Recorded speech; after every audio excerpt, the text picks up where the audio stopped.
All right, I was DMing with somebody and they told me, you got to read Jason Aaron's Doctor Strange. And I'd read the first couple issues before and I was like, okay, it was okay.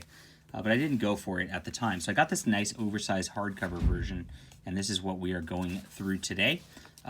This is John Delarose, delarose.com. That's DELARROZ.com. Hit that like and subscribe button.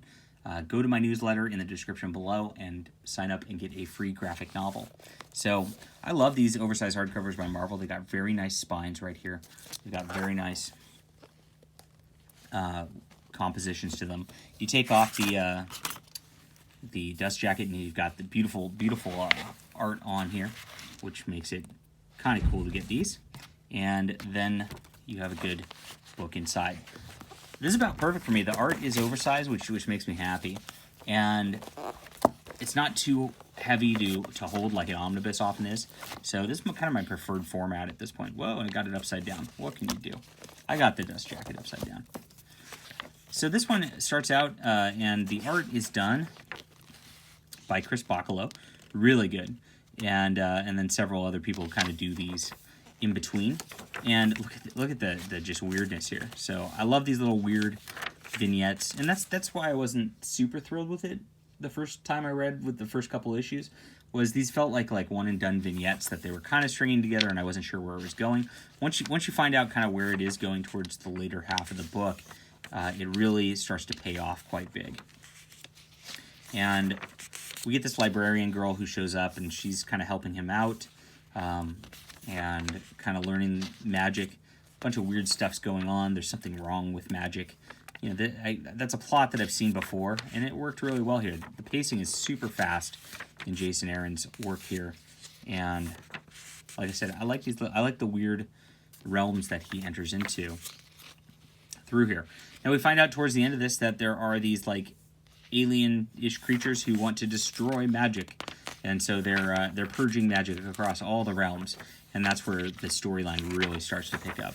So they are killing off magic everywhere. Doctor Strange kind of has this limited magic that he's finding through magical items through here, and he gets a ragtag band together to try to stop this invasion and destruction of all the magical users out there. So there we go on that. Now there's a couple vignette side stories in here. I think they're at the end, where it just shows other magic users' reaction to this, and those were okay.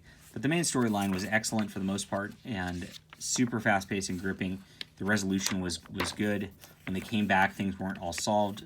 Magic is kind of still in its bad spot, and again, the art just is really consistent throughout here.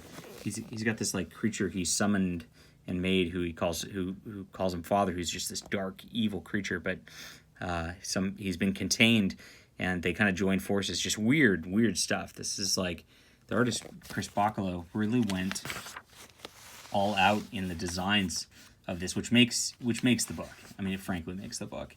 It's very cool. Now we get and here's a little vignette. It's called The Last Days of Magic #1. This was not part of the main series. It was kind of a one-shot, and it just goes over all these different magic users that they kind of discover. And there's different artists for each little vignette of these different magic users across the globe.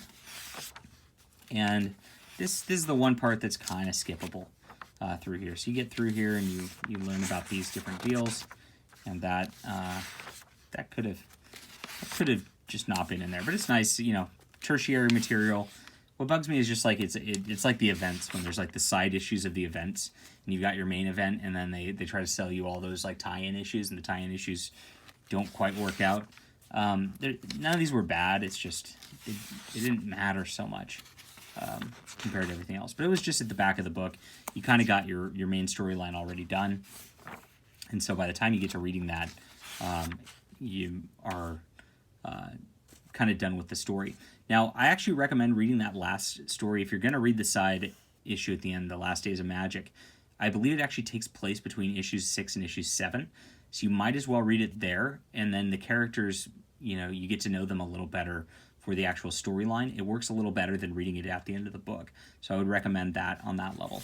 Overall, this was a lot of fun. I'm pretty thrilled by the Doctor Strange storyline. There is a second volume of this, I know, and then it goes into Donny Cates' run.